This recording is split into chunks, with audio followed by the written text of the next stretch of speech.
let's begin and try and solve the questions that were given outside this video. So let's begin with the first one, which is P times T upon P. Now in algebra we know that P times T upon P is P multiplied by T divided by P. And if we're first going to multiply T with P, then we're going to divide the answer by P. We might as well. We are able to cancel them and our answer is simply T. Let's take the second case, which is P upon PT. And here what we can do is we can cancel P and P. We are left here. So we need something in the numerator. So we are left here. P divided by P is 1 upon 1, right? So rather than write 1 upon 1T, we simply write 1 upon T. We can't leave the numerator empty. Next one was PM, P times M by P times T. So of course here the same thing. These will cancel out, leaving 1 and 1. So rather than write 1M and 1T, we simply write M upon T. Then thereafter, here's the important part, P square upon P. Here again I'm going to explain. If you remember, P square is P multiplied by P, not P multiplied by 2. It is P multiplied by P divided by P. So here one of the P's will cancel out and our answer is P. Let's take a simple example of substitution. Let us substitute 5, P to be 5 square upon 5, which is equal to 5 into 5 upon 5. Of course, we know that we can cancel these and we can get our answer as 5. Let's just verify this. What is 5 square is? 5 into 5? 25. Divided by 5. What is 25 divided by 5? The answer is 5. Yeah.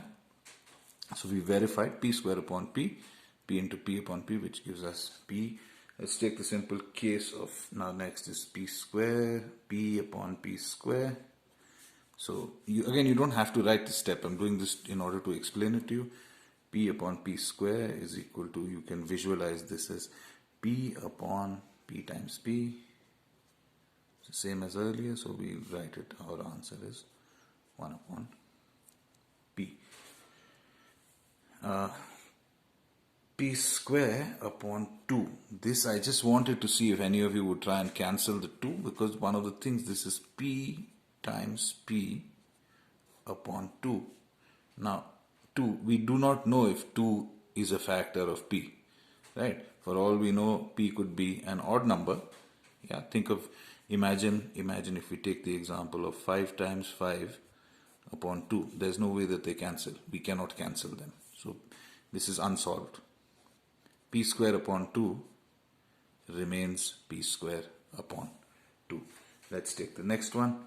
P cubed upon P. This is just to check if you know that P cubed is P times P times P divided by P. We get P square. Right? P cubed upon P square equals same way, P times P times P. If you are unsure, you can do this. But you don't need this step that I'm doing. This is only for your explanation. So, and we get P. Okay, similarly, P square upon P cubed. The answer is 1 upon P. This you can work out. If you can't work it out, you can ask me. Let's take the next set. P square M upon PT. So here what we get is, we can say P and P square will become P equals PM upon T. Let me show you how. P square is P times M divided by P times T. P and P will cancel. We get PM upon T. Now comes the place there. Most of you have been making mistakes and are likely to make mistakes. P times m divided by p plus 2. Question is, can I cancel these?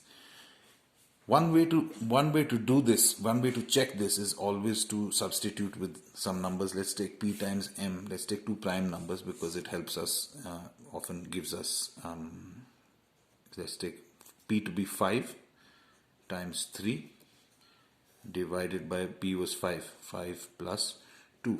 Can we cancel the 5s? Now remember, p times m has to be divided by this term. And this term because it is p plus 2, does not have to be a factor of p. It is not necessary that p should be divisible by p plus 2. Let's take this case, 5 times 3 divided by 5 plus 2. So you're getting over here 5 times 3 divided by 7. It is clear that we cannot cancel 5 and 7 in any way.